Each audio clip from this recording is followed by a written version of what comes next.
ಎಲ್ಲರಿಗೂ ನಮಸ್ಕಾರ. ಇಂದು ನಾನು ಶ್ರೀ ಸಾಯಿ ಸಚ್ಚರಿತೆಯ 37ನೇ ಅಧ್ಯಾಯವನ್ನು ಓದುತ್ತಿದ್ದೇನೆ.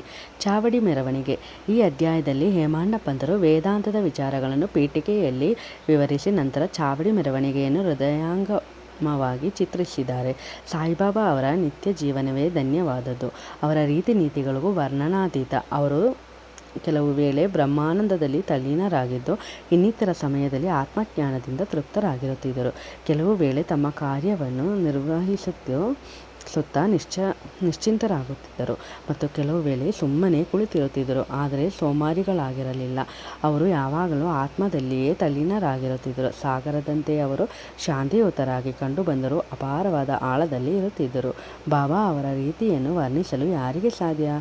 ಪುರುಷರನ್ನು ಸಹೋದರರಂತೆಯೂ ಹೆಂಗಸರನ್ನು ತಾಯಿ ತಂಗಿಯರಂತೆಯೂ ಕಾಣುತ್ತಿದ್ದರು.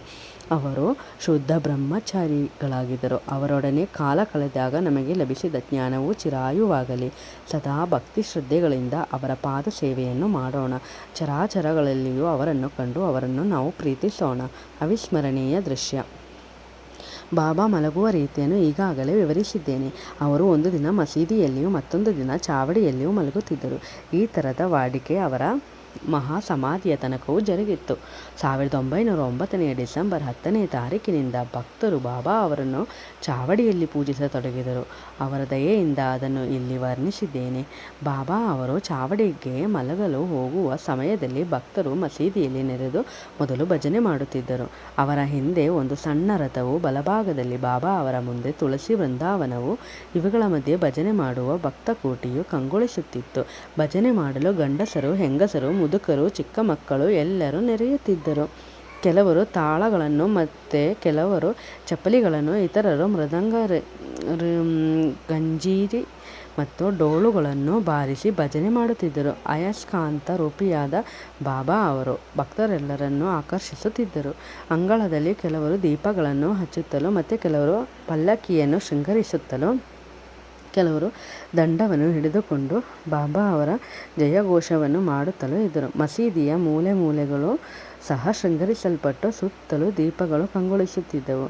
ಬಾಬಾ ಅವರ ಪ್ರೀತಿಯ ಅಶ್ವವಾದ ಶ್ಯಾಮಕರ್ಣನು ಸಹ ಅಲಂಕರಿಸಲ್ಪಟ್ಟು ಹೊರಗಡೆ ನಿಂತಿರುತ್ತಿದ್ದನು.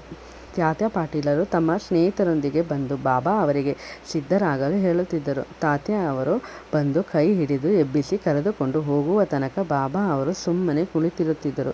ತಾತ್ಯ ಬಾಬಾ ಅವರನ್ನು ಮಾಮ ಎಂದು ಕರೆಯುತ್ತಿದ್ದರು. ಬಾಬಾ ಅವರು ತಮ್ಮ ಸಾಮಾನ್ಯ ಉಡುಪಾದ ಕಫನಿಯನ್ನು ಧರಿಸಿ ತಮ್ಮ ಸಟಾಕ ಕಂಕುಳದಲ್ಲಿರಿಸಿ ಚಿಲುಮೆ ತೆಗೆದುಕೊಂಡು ಹೊರಡಲು ಅನುವಾಗುತ್ತಿದ್ದರು. ನಂತರ ತಾತ್ಯ ಜರದ ಶೆಲೆ ಹೊದಿಸಿದ ನಂತರ ಬಾಬಾ ಮಸೀದಿಯ ಗೋಡೆಯ ಹತ್ತಿರವಿದ್ದ ಕಟ್ಟಿಗೆಯನ್ನು ತಮ್ಮ ಬಲಗಾಲಿನ ಬೆರಳಿನಿಂದ ತಳ್ಳಿ ದೀಪ ಆರಿಸಿ ಚಾವಡಿಗೆ ಹೊರಡುತ್ತಿದ್ದರು. ಆಗ ಎಲ್ಲ ವಿಧವಾದ ವಾದ್ಯಗಳು ಮೊಳಗುತ್ತಿದ್ದವು. ಅಗ್ನಿ ಕ್ರೀಡೆಯ ಪದಾರ್ಥಗಳು ವಿವಿಧ ಬಣ್ಣದ ಜ್ವಾಲೆಯಿಂದ ತೊಡಗುತ್ತಿದ್ದವು. ಭಕ್ತಕೋಟಿಯು ಬಾಬಾ ಅವರ ಗುಣಗಾನ ಮಾಡುತ್ತಾ ಮುಂದುವರಿಯುತ್ತಿತ್ತು. ಕೆಲವರು ನೃತ್ಯ ಮಾಡುತ್ತಾ ಸಾಗುತ್ತಿದ್ದರು.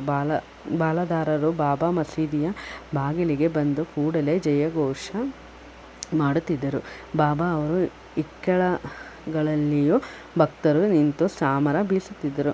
ದಾರಿಯುದ್ದಕ್ಕೂ ಬಟ್ಟೆ ಹಾಸುತ್ತಿದ್ದರು.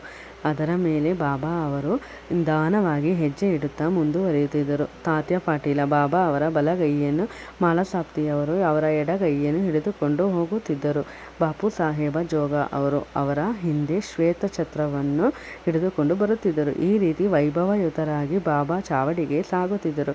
ಶೃಂಗರಿಸಲ್ಪಟ್ಟ ಶ್ಯಾಮಕರ್ಣನು ಬಾಬಾ ಅವರಿಗೆ ದಾರಿಯನ್ನು ತೋರಿಸುತ್ತಾ ಸಾಗುತ್ತಿದ್ದನು.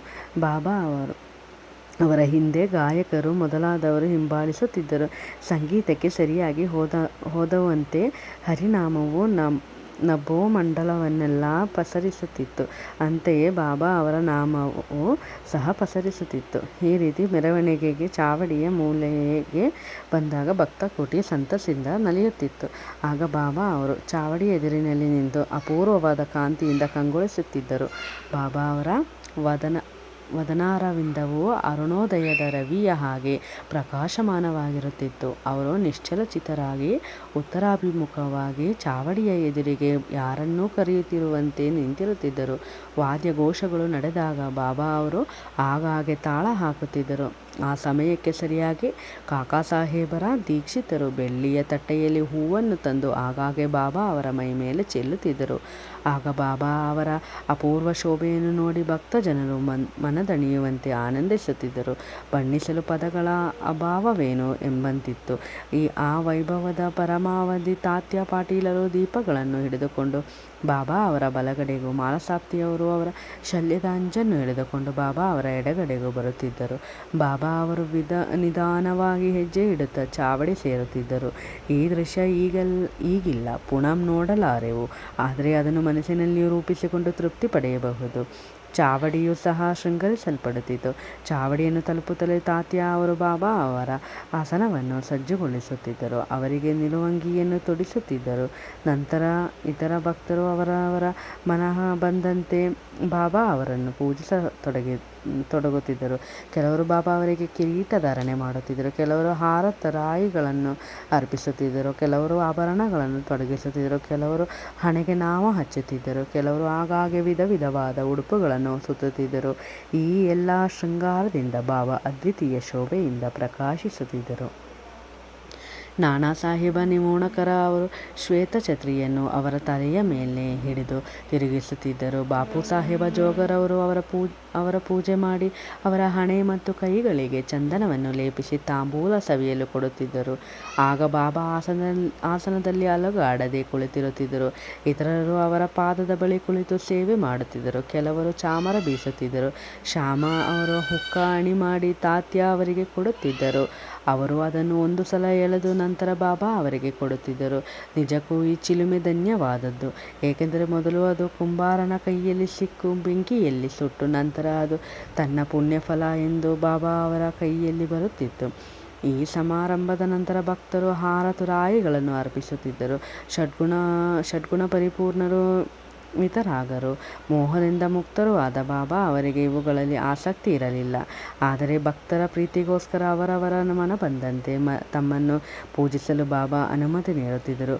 ಕೊನೆಯದಾಗಿ ಬಾಪು ಸಾಹೇಬ ಜೋಗ ಅವರು ಆರತಿ ಬೆಳಗುತ್ತಿದ್ದರು. ವಾದ್ಯಗಳು ಮೊಳಗಿ ಆರತಿಯ ನಂತರ ಭಕ್ತರು ಬಾಬಾ ಅವರ ಆಶೀರ್ವಾದ ಪಡೆದು ಹಿಂತಿರುಗಿ ಹುಕ್ಕ ಮುಂತಾದವುಗಳನ್ನು ಕೊಟ್ಟು ತಾತ್ಯ ಹೊರಡಲು ಸಿದ್ಧರಾಗುತ್ತಿದ್ದರು. ಆಗ ಬಾಬಾ ಅವರನ್ನು ಕರೆದು, ನನ್ನನ್ನು ಕಾಪಾಡು, ಮನೆಗೆ ಹೋಗು, ಆದರೆ ರಾತ್ರಿ ಆಗಾಗ್ಗೆ ಬಂದು ವಿಚಾರಿಸು ಎಂದು ಹೇಳುತ್ತಿದ್ದರು.